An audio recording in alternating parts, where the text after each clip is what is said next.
Hi friends అందరికి. ఇప్పుడు మనం స్టాండ్ ఫ్యాన్ అలాగే టేబుల్ ఫ్యాన్ లో కండెన్సర్ లో ఎన్ని రకాలో, ఈ రకాల్లో ఎంఎఫ్డి ఎంత అనేది అయితే మనం పూర్తిగా తెలుసుకున్నాం. చాలా మందికి అయితే 1-2 మాత్రమే తెలిసి ఉంటాయి. నాకు కూడా కొంతవరకే తెలుసు. తెలిసినంతలో మీకు చెప్పడానికి అయితే ట్రై చేస్తాను. అలాగే నేను చెప్పింది పూర్తిగా కూడా అర్థం చేసుకోండి. ఒక్కొక్క టేబుల్ ఫ్యాన్ కి ఒక్కొక్క వైరింగ్ కాయిల్ సంబంధించి ఒక్కొక్క రకమైన కండెన్సర్ అయితే ఇవ్వడం జరుగుతుంది. ఈ కండెన్సర్ లో అక్కడ ఏది అయితే ఉంటుందో ఆ కండెన్సర్ వేస్తేనే మనకైతే స్టాండ్ ఫ్యాన్ అయినా టేబుల్ ఫ్యాన్ అయినా ఆ స్పీడ్ మాత్రమే తిరిగిద్ది కంపెనీ మాన్యువల్ గా. ఈ స్టాండ్ ఫ్యాన్ తిరగకపోయిన అవకాశం ఏంటంటే మాక్సిమం 90% ఎక్కువ శాతం ఎప్పుడు కూడా కండెన్సర్ వీక్ అయ్యే ఉంటది. లేదు ఒకవేళ మనకి కాయిల్ వీక్ అయిపోయినా కూడా, కాయిల్ అంటే కండెన్సర్ కాదు, వైండింగ్ కాయిల్ వీక్ అయిపోయినా కూడా స్లోగా తిరిగిద్ది. అలాగే బుష్లు పట్టేసినా కూడా స్లోగా తిరిగిద్ది.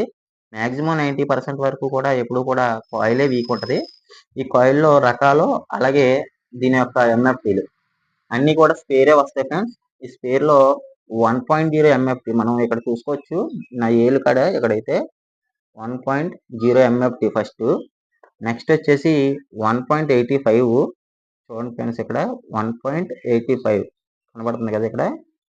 అలాగే నెక్స్ట్ వచ్చేసి 1.15 ప్రతిదీ కూడా నా ఏళ్ళ దగ్గర చూడండి, ఇక్కడైతే చూడండి 1.15. తర్వాత 2.0 చూసారు కదా 2.0. నెక్స్ట్ వచ్చేసి 2.25 క్లారిటీ కనబడుతుందా? 2.25. తర్వాత 2.50. ఓకే. నెక్స్ట్ వచ్చేసి 3 ఎంఎఫ్డి.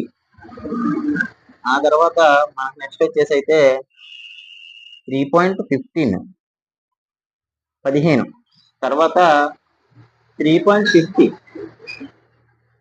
3.50. అలాగే నెక్స్ట్ వచ్చేసి 4 ఎంఎఫ్డి 400 ఎంఎఫ్డి.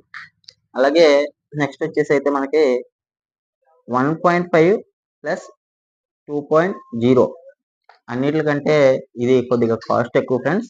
అన్ని ఫ్యాన్ల కంటే 4000 3800 అలా ఫ్యాన్ అయితే మనకి క్రాంప్టన్, అలాగే అవెల్స్, అలాగే కొన్ని రకాల ఫ్యాన్లు ఉన్నాయి కదా, ఆ ఫ్యాన్లకు సంబంధించిన కాయిల్ అన్నిటికి డబుల్ వైర్ ఉంటుంది. దీనికి మాత్రం త్రిబుల్ వైర్ ఉంటుంది.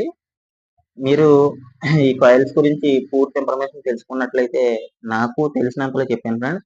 ఇలాంటి వీడియో మీకు కావాలి అంటే నా ఛానల్ అయితే పూర్తిగా చూడండి, లైక్ చేయండి, షేర్ చేయండి, కామెంట్ చేయండి. నా ఛానల్ ఎప్పుడు ఫాలో అవుతుంది.